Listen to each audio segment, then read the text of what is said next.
Hello, I'm Kim Goff-Crews, University Secretary and Vice President for Student Life here at Yale. I'm pleased to share with you a conversation between Yale professor Marc Brackett and author and media commentator Joanne Lipman about the power of emotional intelligence to change our lives. This conversation is a special program of Yale Well, an initiative that is designed to instill mindfulness and wellness in our student body. Dr. Brackett is a former mentee of Yale President Peter Salovey, and he has studied the science of emotions for 20 years. He is the founding director of the Center for Emotional Intelligence and, of course, a wonderful colleague in the Yale Well family. His book, Permission to Feel, Unlocking the Power of Emotions to Help Our Kids, Ourselves, and Our Society Thrive, was published this fall. Ms. Lipman is the best-selling author of What She Said, What Men Need to Know and Women Need to Tell Them About Working Together. Until 2017, Ms. Lipman was the Chief Content Officer for Gannett and Editor-in-Chief of USA Today and the USA Today Network. She serves on the Yale Daily News Board, the Yale School of Music Advisory Board, and until recently, she was a member of the University Council. Although these talks often focus on the student experience, today's talk really focuses on something that's important to all of us. And I hope you enjoy this conversation as well as the questions that the audience asked. You actually had, I want to talk about Yale students for a moment, because you actually had, and I have to reference this in the book, you mentioned trying to understand what Yale students are thinking, and you asked several hundred Yale students about stress, and really found that underlying it was something very, very different. Where they talked about stress, It was actually something very different. Can you talk about that? Again, I think even, our Yale students, high academic scores, but, no emotion education. So just like everybody says happy as the positive word, everybody in the world now, when you ask them, stressed, I'm stressed. And then I had them do some writing about their stressors. And what I learned was that a majority of that stress was really envy. And to me, that was super important to know, and I'll get to that in a moment. But what I found was that so much of what our students are doing is making social comparisons throughout the day. They're sitting in class thinking, this one's father is a famous politician, they're going to have a free ride. This one's parent is really wealthy, they're not going to have to worry about anything. This one is the real valedictorian, I'm like the fake valedictorian.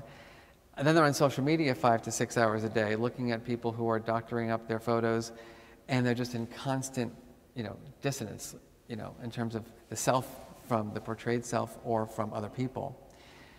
And so then when I got them to realize that a lot of them are feeling envy, I believe that was the pathway towards helping them regulate. And I've had some, challenges with even colleagues here, because people are thinking about one-shot ways of regulating. Everybody's doing yoga. I'm like, I love yoga too. And we do breathing exercise. I like to breathe too. But you can't, like, the breath and yoga can't be the answers for all of our feelings. And if you're living, I always think if I'm breathing, wow, it's even clearer to me why I'm so envious. So we've got to teach people strategies on how to reduce those social comparisons and have a different kind of self-talk. So the idea isn't to get rid of envy, the idea is to reduce the causes of the envy? Is that the... It's to understand the causes and to use that envy wisely. So, I'm very fortunate. I get funded by a lot of wealthy people, and I go to their homes and I'm like, and the envy can either be resentment or I can be grateful, right, for having them support the work, or I can say, you know what, maybe I need to work harder so I can have that kind of home or something like that. Or I need to challenge myself in terms of my thinking around it and saying, because for example, myself coming to Yale, I grew up in a more blue-collar setting, and getting here was a different world for me, and I could just spend my entire life thinking, wow, that person's father read Shakespeare to them. Like, my father didn't even know what Shakespeare was. Or I can say, or have a more positive self-talk and say, you know what, look at me, here I am. And, you know, not everybody has to have the same experience to be successful. So let's get to another Yale question, because another Yale student question, which I thought was also really interesting. And maybe we could bring in the audience on this one, because you asked students to share how they hoped they would feel at college, and also got a really interesting response. Are we allowed to ask the audience if what they think? Sure. Okay, and just any guesses, just shout it out. How do you think students, Yale students, answered the question, how would you hope to feel at college? Anyone? Challenged, inspired, confident, fulfilled, creative. So what blew my mind was they said loved. So when I asked them, you know, how do you want to feel as a student? The word was loved. And I was taken aback by that. I just was not expecting it. And then when I, of course, you know, given that I teach these courses, I'm like, time to write an essay. You know, what's love got to do with it? And essentially, what I found was that many of them feel like they have been manufactured. Sadly enough, you know, many students said, you know, my parents made me do this, and I had to write an essay about this, and I had to travel to this foreign country where no one had ever stepped foot before, and I played an instrument that no one ever heard of before, and they felt like they really had lost their identity. But also, many students said they just felt like they had a more transactional relationship with their parent, and they just were really just wanted to be loved. So how do you respond to that? I mean, what's the next step once you understand that? You write a book and then you get it to all the parents. Seriously though, because this is the issue we face, and it's that, you know, unfortunately in our nation's schools and workplaces, right, adults have not had an education in emotion. And so they're not aware of the things that they're modeling, the ineffective strategies that they're modeling. They're not labeling their feelings accurately. They're not aware of what they're saying is and how it's influencing how kids feel. And hence why my vision is to have an education in emotion from preschool, you know, until the end of time. So, and you do have a framework for that, which we should mention. Some of you are probably familiar with it, because I do think it's kind of gotten out there in the world, which is Ruler. Correct. Which perhaps you want to just kind of briefly tell us what Ruler is. Sure.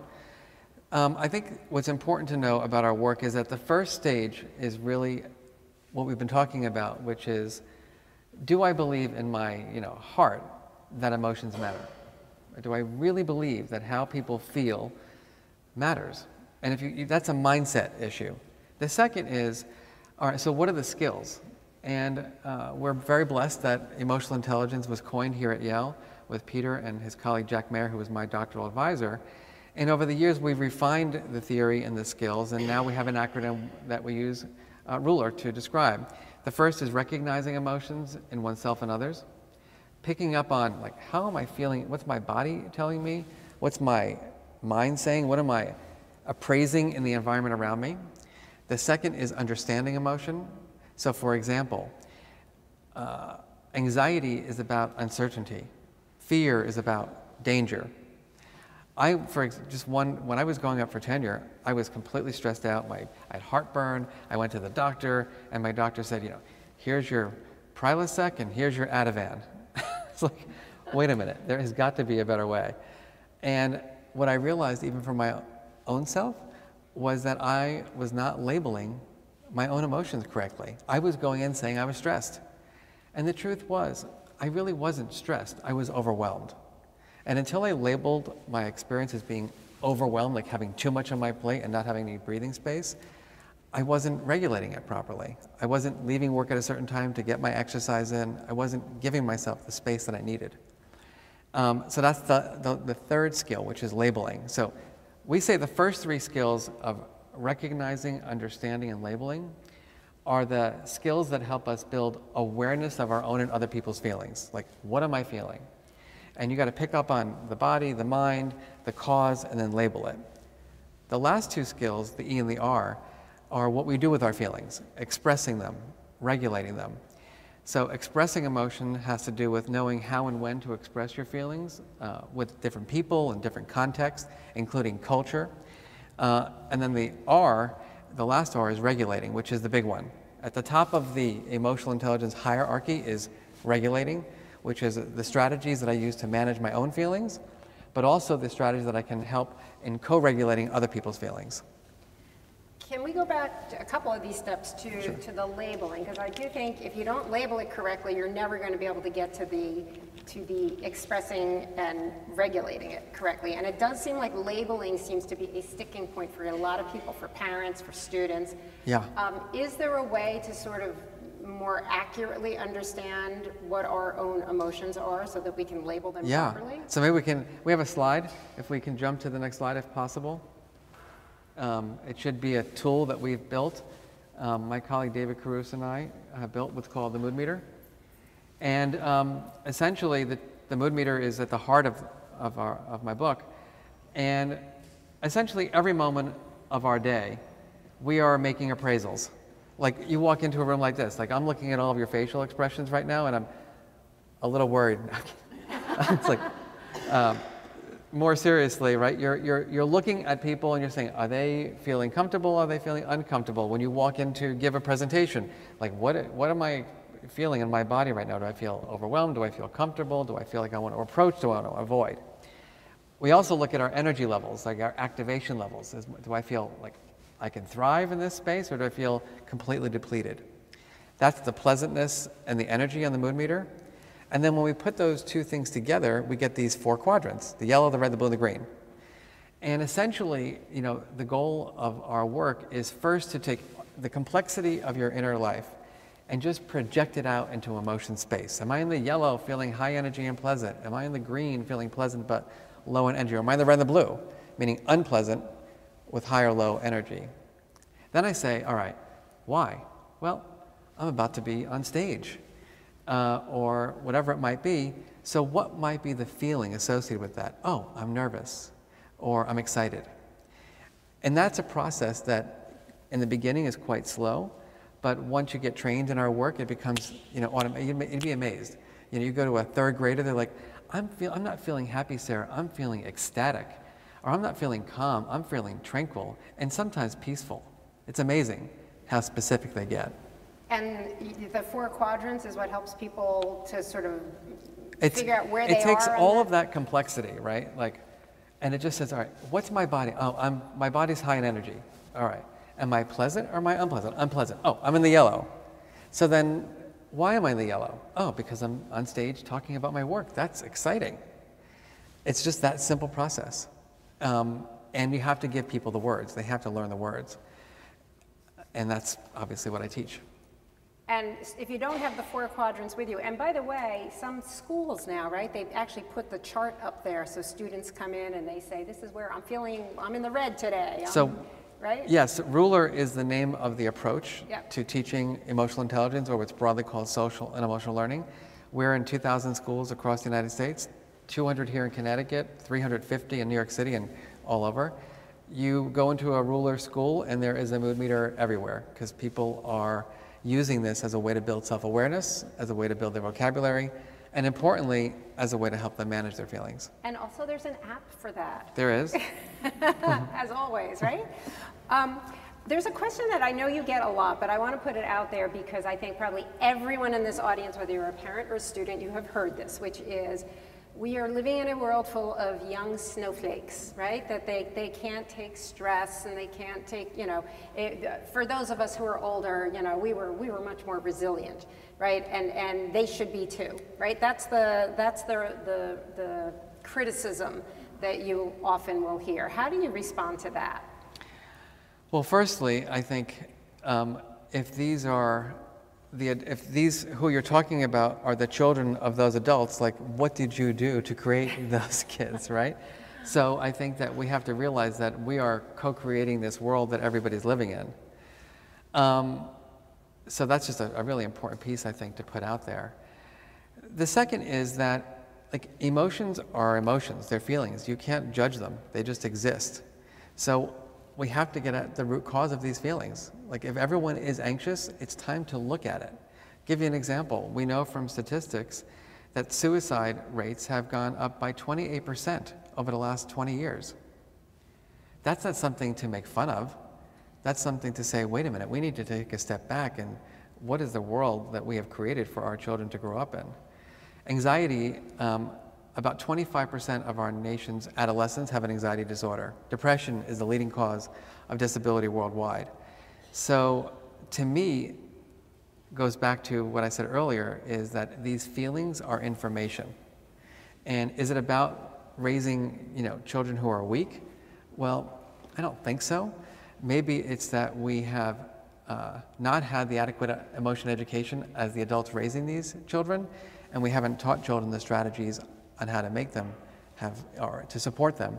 But secondly, I just want to give you an example of a student here who is, I had difficulty with this student, and she was a little arrogant with me about, it was 9 o'clock on a Sunday night, and I got an email saying, Professor Brackett, I just can't take the test. I'm overwhelmed, I'm stressed, I'm having a breakdown, and I need you to get back to me ASAP. I was like, whoa. Like all good professors, I ignored the email. I figured it's 9 o'clock at night on a Sunday, like I get some time too, right? Anyhow, my point to this story was that in the end, when I did many little mini interventions with this young woman, and what I found out was that her mother lost her mother when she was a freshman in college, and that her mother is putting enormous pressure on her and instilling all these fears, and her mother's visiting her every weekend and wants to take her out for dinner every weekend. And to me, that's a demonstration of a parent who has not been adequately trained in emotional intelligence. This mom is literally instilling the fear and anxiety in her daughter. So I believe it is a responsibility of adults to provide an adequate emotion education to kids. And it's not just the emotion education. I think what's really was revelatory, because you recounted that in the book, and I thought what was really revelatory was that I think for most professors or adults, if you're the boss and you get something, a note like that, you would say, what an entitled young I won't use jerk. The words that I thought. Right? Exactly. So that's, not to put Yes. words in your mouth, but a lot of people would say, oh, so entitled, and would write off that person. But what you did was very different, which was you instead sort of dove in and just started asking gentle questions about what was going on in her life. Correct. Because you don't really know someone until you know their story. And so I needed to get at the root of her behavior and of her, stress levels. And once I learned what it was, my, feelings of anger from her, and, being entitled went to empathy and compassion. Right, this young woman really needs supports to manage her emotions and to manage her mom. Otherwise, she's going to have that constant pressure. And once you understood that about her, how does that help her? Because it gave her the awareness of where her feelings were coming from, and then that's an action plan. Now she's got to figure out how to manage the relationship with her mother better. That's a reality that she has to face, and she needs support in doing so. There's a similar story that you tell about yourself when you were, I guess, about a teenager, and you failed a martial arts test. And I thought that one was also really quite revelatory about how we approach other people's emotion. And maybe you could talk a little bit about that one. Yeah. So when I was going through my struggles as a kid. One thing that my father thought to make me a tough guy, as you can see it worked really well, was to go into the martial arts. And I happen to be a martial arts instructor and have a 5th degree black belt now, but I was not like a kid that you would think would go into martial arts. Anyhow, I was like a precocious kid. I wanted to have power, I wanted to be tough, and I wanted to get my yellow belt. So I pushed my sensei, let me take the test, let me take the test, let me take the test. Finally, he's like, all right, take the test. Lo and behold, I failed the freaking yellow belt test. So a variety of things happened in that moment. The one that was the most painful to me was when I was putting on my street clothes, one of the kids in the locker room said something like, "We knew you were going to fail the test, you loser. Wait till you see what it's like for you on the way to school tomorrow. That's a big deal for a 13-year-old. And knowing that I really couldn't communicate how I was feeling, which was fear and shame, to my parents, what did I do? I went home, I hate you, I'm never going to karate again. And that activated my mom and my dad. My mother, get to your room, wait till your father gets home. Can't wait for that to happen. Dad comes home, right, I can't believe you're talking to your mother that way again, if I have to tell you one more time. And so essentially, I ended up getting punished, and no one knew how I felt. And then I had to get up in the morning and go to school. So this is why so much of this work, again, is about adults, managing their own triggers. So I triggered my mom, right? She got overwhelmed and my father got angry. They didn't have the strategies to deactivate. They weren't emotion scientists who knew how to ask these delicate questions to find out what was really going on. And so what happens is that a kid like me suffers, unfortunately. And so in an alternate scenario, had your mother, instead of lashing out when you came in and said, I hate you, I hate this, I'm never going back, instead of lashing out at you, said, tell me like what happened, like let's talk about this, right? Is that it depends on, like, timing is everything with these things. Yeah. So if I hate you, now it's not like, tell me what happened, because that's like, that's not gonna work. You've got to both be in a place where you can be calm, so you can have the conversation. So it's being, clever around, you know what, honey, let's go for a walk, or you want to go drink a water, or maybe, why don't you go take some time and watch TV in your room, or whatever it might be to just help me deactivate. And also, as the parent, I might need strategies, like I might need the space to because I'm triggered by my kid being so mean and cruel, and all the things that are going on in my head about that. So I need space too. The big issue here is that oftentimes when we build the space, we forget to reconnect and actually do the problem solving. We go, oh, now he's fine, let's move on. Truth is, the bullying is going to happen again. The fear and the shame are still there. So at what point do you come together and then have that rich conversation?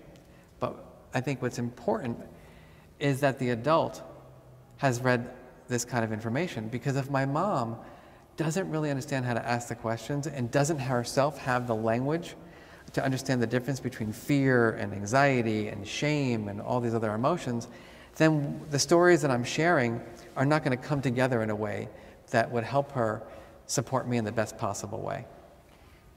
I want to go back to also in this story, it was your dad who wanted you to toughen you up. And that really raised questions for me. A lot of my work right now is focused on gender and how gender interplay and gender differences and the gender gap, particularly in the workplace. And I'm wondering if you see a gender gap in the way that we interpret emotion or experience emotion. So a few things about gender and emotion. There's one, I'm going traditional binary here for a moment. There is one gender that says they have higher emotional intelligence than the other gender, and then there's that other gender that actually has higher emotional intelligence. So I'll let you all figure that out. But as you might imagine, like, men think they're higher in emotional intelligence than women, but women actually score about a half a standard deviation higher on average than men. So that's just to know. Can I just add that men also overestimate their IQ by Yes. 15% and women underestimate theirs by the same amount. So anyway, go on. But I think what you're getting at here is early stereotypes that are kind of just put into our brains. That boys don't cry and, girls shouldn't be angry because the boys will be weak and the girls will be labeled X, Y, or Z. And we grow up with those mindsets and those belief systems that then, influence how we interact as adults. And we know that there are differences with regard to power in the workplace. So the person of the most power can feel whatever they want to feel. My best example is actually in the workplace. I did a talk for a big financial company in New York City, and the chief executive, he said to me, interesting stuff, Mark, but there's one thing that I'm clear about, I don't really need this training. I was like, oi. And then I interviewed a person who worked for him, a high-level executive, a woman, and she said to me, she was in the meeting, and she said, it's interesting because a couple months ago, we were talking about emotional intelligence, and he literally said to me, it doesn't matter how you feel. No one really cares, because the only thing that matters is that you represent me. So you can interpret that how you like. To me, it's a power issue, it's a gender issue, and an equity issue. And it needs to be dealt with. Do you have some tips for how to deal with that? I think people need, again, I'm going back to my treatise, people need an emotion education. That we have to recognize that everyone deserves the right to have the permission to feel. And I think what's most interesting about this CEO is that he's so naive about the role of emotion in the workplace. So I don't know about you, but has anyone here ever worked in an environment where you woke up in the morning and you thought, I actually cannot stand the person I work for, and I feel disrespected and undervalued? Does anyone have had that experience? You can raise your hand, it's okay. And when you have that feeling, when you wake up in the morning, how many of you say to yourself, like, today's gonna be the best day of my life at work? Right? You're just like, oh, can I get a sick day? My ankle hurts.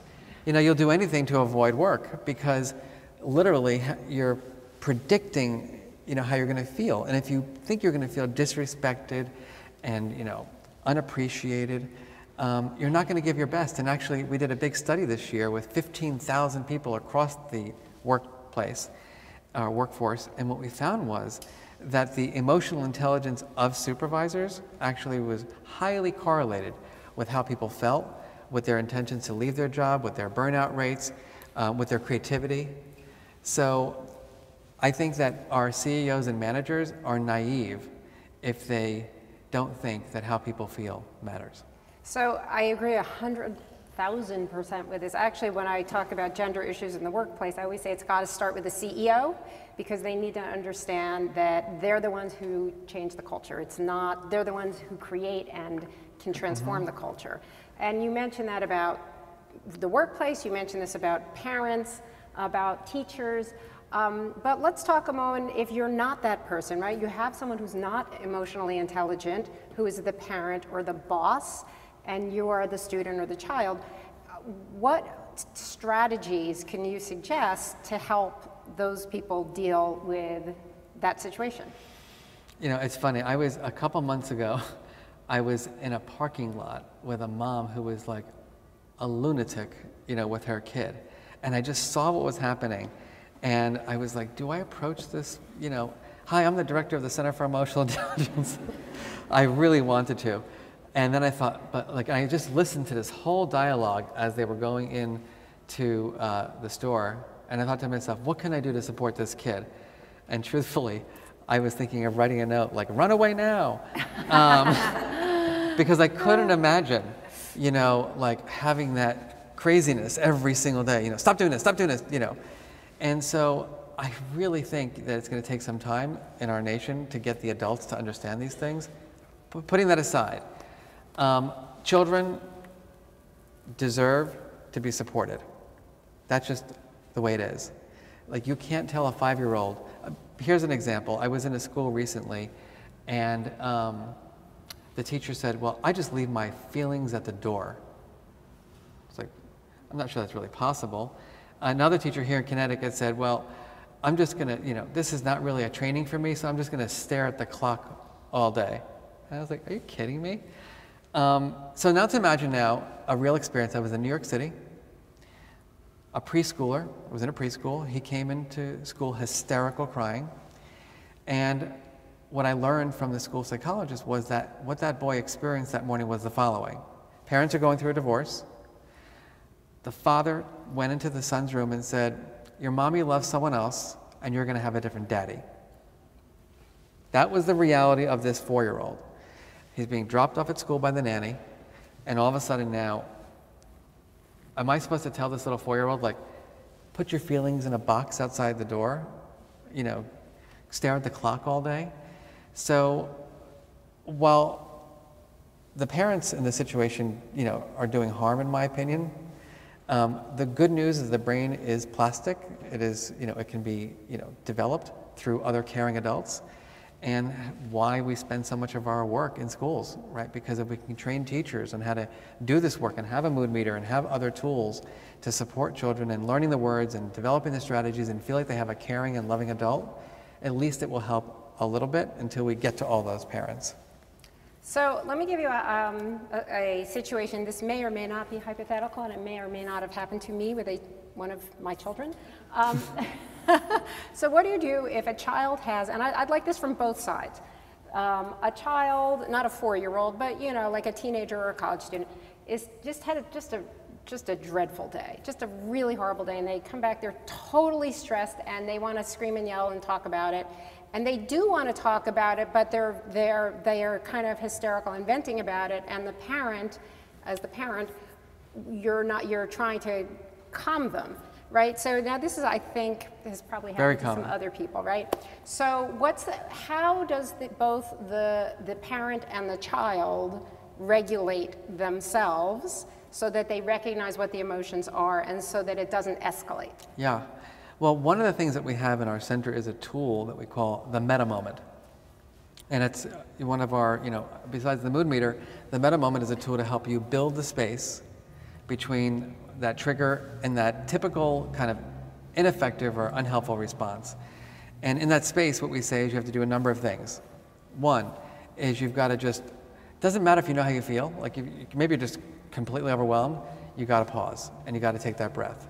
Because if you're highly activated, neurochemicals like cortisol get released, which make it very hard to problem solve and hard to think and hard to ask the right questions. So we've got to figure out a way to deactivate.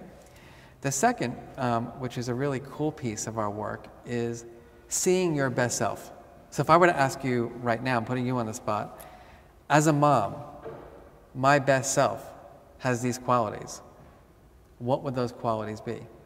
And you don't have to answer right now. I'll give you time to think about it. But all of us could do that, right? As a husband, as a wife, as a partner, as a mom, dad, like my best self has these qualities. And maybe you would say things like loving, caring, compassionate. And what we find is that when you pause and think about, oh, Joanne is the loving, empathic, compassionate person, what happens is that you start supporting your child through that lens of those emotion terms. And it's quite helpful. So for me, like whenever I'm easily triggered and activated, sometimes, a student here actually, when I first taught my class, they labeled me the feelings master. And it was, at first I was like a little embarrassed, and I was like, you know what? I am the freaking feelings master. And so when I'm activated by a particular student, and I'm like, the true self is like you entitled whatever, and I'm like, wait a minute, Mark, how would the feelings master respond? And you can see, all of a sudden, all the anger that's directed at the person who triggered me is now redirected back to my best self as the feelings master. Feelings master would be a wizard with this child. They'd make this into a project. Does that resonate? That's helpful. What if it's the student or the child? Same thing applies. Right? Everyone can have their best selves. So they need to think about their best self also. Everybody needs to think about their best selves. There's another strategy, and I do want to leave time for Q&A here, but there was another strategy that you mentioned in the book that I thought was pretty revelatory, which was self-talk. Yep. And particularly using your name, your own name. Can you explain that? Yeah. Well, one thing about self-talk that I think is so important, let me just ask the audience for a moment. Does anyone here ever say negative things to themselves about themselves? Like everybody does. Yeah. I mean, like, unfortunately for all of us, I think we are programmed from early childhood to be mean and cruel to ourselves. I will argue that often comes from the adults who are raising us and our peers. So if you're overweight, or if you're too tall, or if your nose is too big, or if you're a different color, like, people start making fun of you and saying cruel things to you. Without proper intervention, you start believing it, and then it becomes your self-talk. And I think how much time we have spent in our lives rehearsing all the things that we hate about ourselves or don't like about ourselves, and how little time we spend challenging those thoughts and shifting them to more positive talk. So the trick for positive self-talk is distancing. What that means specifically is, oftentimes when you're in that negative view, you're very self-focused, and it's hard to get out of it. So instead of saying, get over this, you say something like, Mark, you can do this. And for me, because I have the tendency to be overwhelmed, go figure, and ruminate, oftentimes before I go to bed, I catastrophize things. Like if a meeting doesn't go well, I'm like, they're never going to do our program, it's over. And then I take my breath and I'm like, Mark, you're making this story up. Like, you're just making this up. And literally by doing that, it takes all the feeling and it kind of distances the feeling from the self, and it allows me to just deactivate. But I love the concept also of putting your own name in, which I never would have thought of. But it's very interesting. It's like putting yourself in the third person. Exactly, yes. Exactly, which is really interesting because in my work with gender, I will often talk with women who are afraid to raise their hand for a promotion or a raise, and I will always say to them, think of yourself in the third person. If you were in the third person, how would you describe that person? And it's much easier to do that, because much easier to advocate for somebody else. And so so you put yourself in the third person and advocate for yourself. Well, and interestingly, so one is that self-talk, which is, Mark, take the high road. Mark, you're making this up. Very helpful to help you manage your feelings or stop the rumination. But something else that's quite interesting is that another way to do or have positive self-talk is to just think about how you would support a close friend or a loved one. So if you heard something negative that happened, like you failed the test, the karate test, right, what would you say to yourself? I don't know. Well, if you found out your best friend failed the karate test, what would you say? Oh, it's okay, we're going to work together, we're going to get through this, I'm going to practice with you. Like, you'd have all these great strategies to offer your friend that you don't offer yourself. So maybe take a moment and just think about how you would talk to a friend about this and then apply those same principles to yourself. Fantastic. Are there any other, because I do want to leave room for questions, is there any other strategies that you want to briefly mention before we go to questions? I mean, I think that the big ones in terms of the cognitive ones to help us manage our feelings are the self-talk strategy. The other one I'll just mention is what we call positive reappraisal. It's just, can you tell yourself a different story? And it really is remarkably helpful to just say, wait a minute, there's got to be another way to look at this. And just, it's a creative process that actually gives you that space to help you manage that feeling. Excellent, excellent. Okay, we have time for some questions, and we have two folks with microphones. I see questions over here and over here. One over here, one over there. Hello, Feelings Master. My name's Devin. I'm a graduate student here. And I'm asking about when you look more deeply into how Yale students were feeling stressed.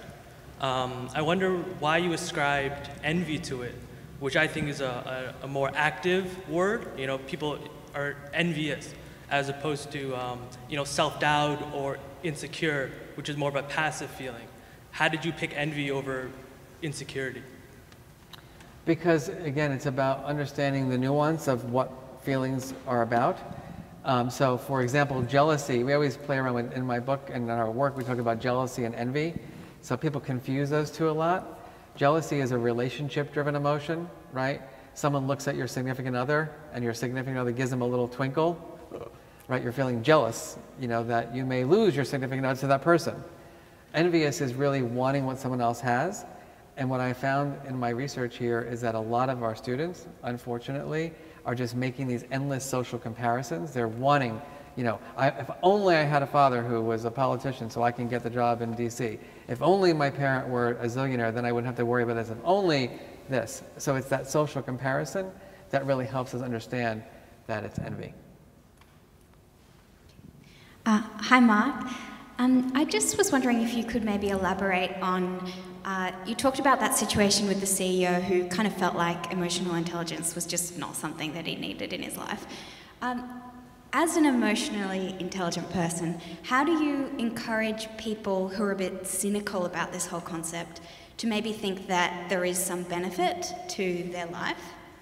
You know, that's why, you know, we have a center here called the Center for Emotional Intelligence, and we do research to make the claims. Because honestly, you know, nobody really cares about Marc Brackett's opinion. I mean, I'm glad that people are interested in me and what I do, but this is evidence-based, right? The science shows that leaders who are higher and lower in emotional intelligence create different workplaces. And CEOs and managers don't know that information.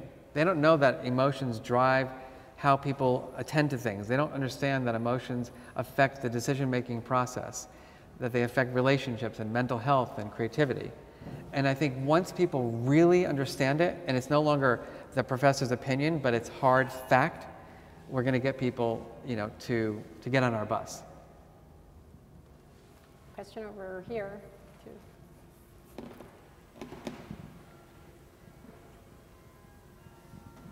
Hi, thank you for your talk.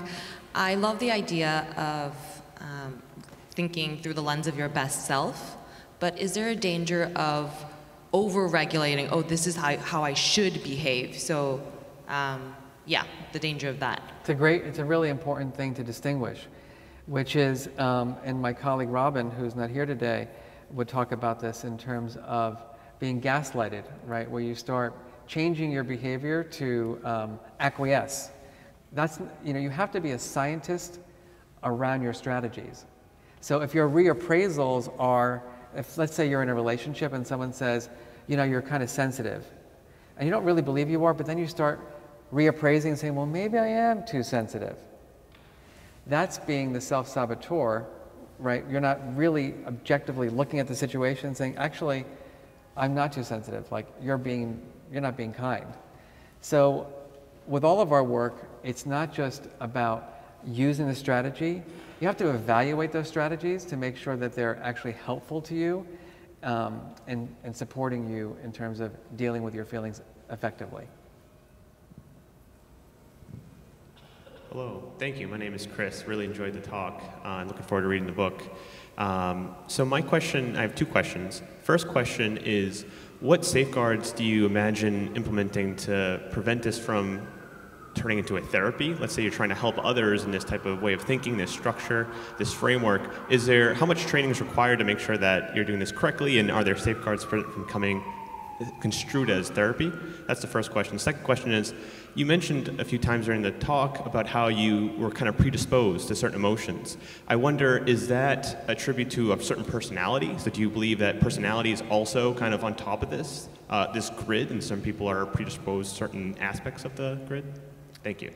Sure. I'll answer the second question first, which is, yes, there is a relationship between emotion and personality. So if you take our mood meter tool, the two factors that would be looking at are things like emotional stability and extroversion and introversion. But the point, I think, is this is a language issue, and I cover this also in my book, which is that I'm a neurotic individual.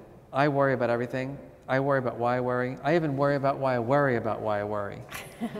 And I don't really have that much to worry about. But nevertheless, that's like my default. Thank you, whoever up there, and thank you, Mom and Dad.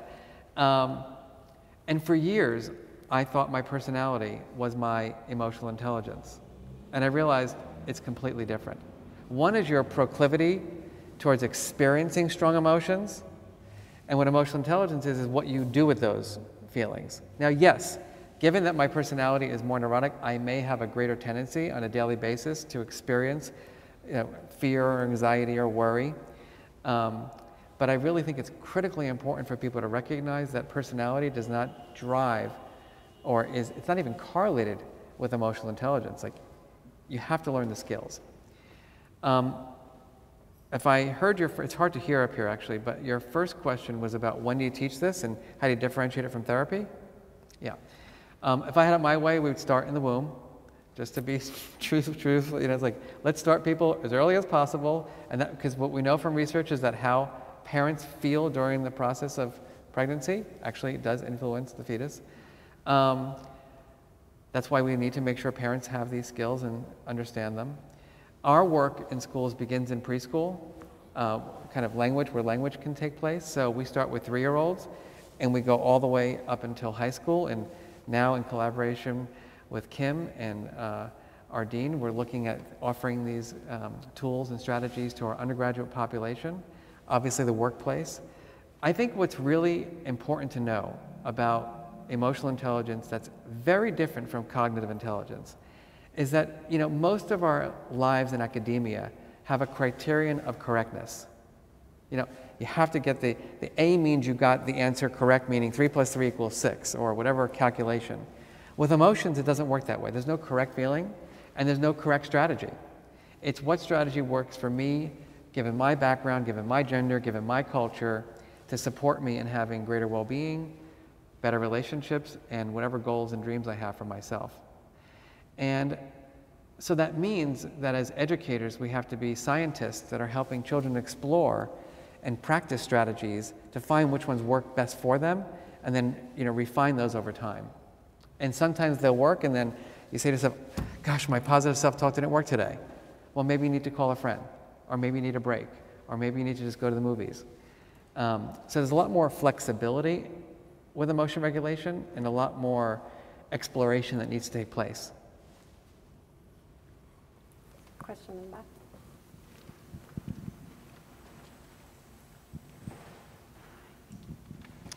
Hi, thank you so much for this talk. I really enjoyed it. I think the part that I found most striking that you mentioned, which just totally surprised me, was the fact that Yale students said that they hope to feel loved, and that was the #1 desire out of being in a college. And in a place where so much of our self-worth is based on our accolades, and it seems like it's worth with qualification, and so many things required for acceptance, what do you think needs to change for that envy to kind of be, for an antidote to envy? Yeah, I think that's a whole nother presentation that we do here. But I think briefly is we need to train people early on, you know, about what envy is, and, you know, the deleterious effects of having that for too long. That's one piece of it. But also, it's what we value. We have to shift a little bit of our values in our culture. And that's something that is beyond, you know, emotional intelligence, really. That's really taking it a step back and saying, you know, what are the values of this institution? What are the values, you know, in our society right now that are creating, you know, this envy, that are creating this stress, this overwhelm? And one of the things that I say in our work is that we are so focused on the individual, like self-control and having perseverance, and we don't focus enough on the classrooms, on the families, on the institutions. And when we think about what does it mean to create an emotionally intelligent institution, right, maybe that will change the way parents talk to their kids about what it means to be successful. And in turn, you know, we'll have less envy. I think there's a question back there. Following up on that, short of changing the world, what kinds of strategies have you come up with for addressing this tendency towards envy? I didn't hear that last piece, the tendency towards? Tendency towards envy. What kind of strategies to? Towards what? Envy. Oh, Toward envy. I think, you know, most of it is that self-talk. You know, if you catch yourself constantly saying to yourself something like, I'm never going to be as successful as that person, and that person's going to, you know, have more opportunities than I am, you've got to monitor your self-talk and say, wait a minute, how is that supporting me in having well-being? How is that supporting me in achieving my goals? So again, a lot of it is just monitoring the things that you're saying to yourself, trying to find sometimes, if you can, like, where does that come from? And then just really practicing, you know, greater self-compassion and shifting that negative talk to more positive talk. And it's effortful, and it just is something that we have to spend more time doing. And we know from research that it makes a difference. Also, one of the things that I gleaned from reading your book actually was about, it's related to self-talk, but it is about appreciation of what you actually have, the things that you do have, the fact that you maybe have, you know, a terrific family, terrific friend support system, For sure. right? The things that you do have that, you know, as opposed to focusing on, well, that person has more money, but, you know, I have this. Exactly. And, you know, there's also a rich literature on gratitude, right? Thinking about what are the things that I'm grateful for. And so when you get lost in your specific envy, you may just take a breath and step back and say, but wait a minute, I'm grateful I'm a student here. I'm grateful that I get to have this amazing education. I'm grateful that I have a loving brother. And that's another way to help support you in experiencing more pleasant than unpleasant feelings. Right here. Right up front here.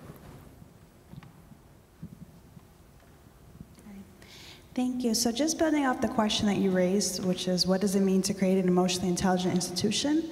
I'm curious to know, is there anything in the works at Yale, particularly for staff, students, and faculty? So that's a question for Kim. We are working on this, and I feel blessed that I'm on the Yale Well committee, and we are thinking continuously about how do we infuse these principles, into the university. I can tell you, as a professor at the medical school, there is a tremendous amount of interest, both at the hospital and among different departments, in training people and doctors and new doctors in these skills. So I think that we are in a good place to create what we like to call an emotion revolution, both in our society and even here at Yale. I think we see one more question. I'm sorry, I missed most of it, unfortunately. But I think Hold the mic up if you don't mind. Oh, Thank you. I think my questions are follow-ups on some of the things you've just mentioned. First of all, I want to tell you something you'll be happy about, given the last statement. And at a neighboring university, they've just started a program for undergrads who are in management, reading President Salavi's book on emotional intelligence. And the title of the course is Mindful Leadership, to become more aware of these types of things to lead better, in case they didn't get it when they were growing up. But my question is really this. Recently, I made the mistake of saying to someone, a young man who obviously I didn't know well, but I could tell immediately had immense mathematical ability. And my question to him, well, I didn't say, I made a comment and an educator was nearby and he was very upset by my comment to the child. So I'd like to know how I should have phrased it, because this young man had exceptional mathematical ability, exceptional. And I said, well, you're going to do well on the SATs. And the educator got very upset that I had said the wrong thing, that I was now setting up expectations.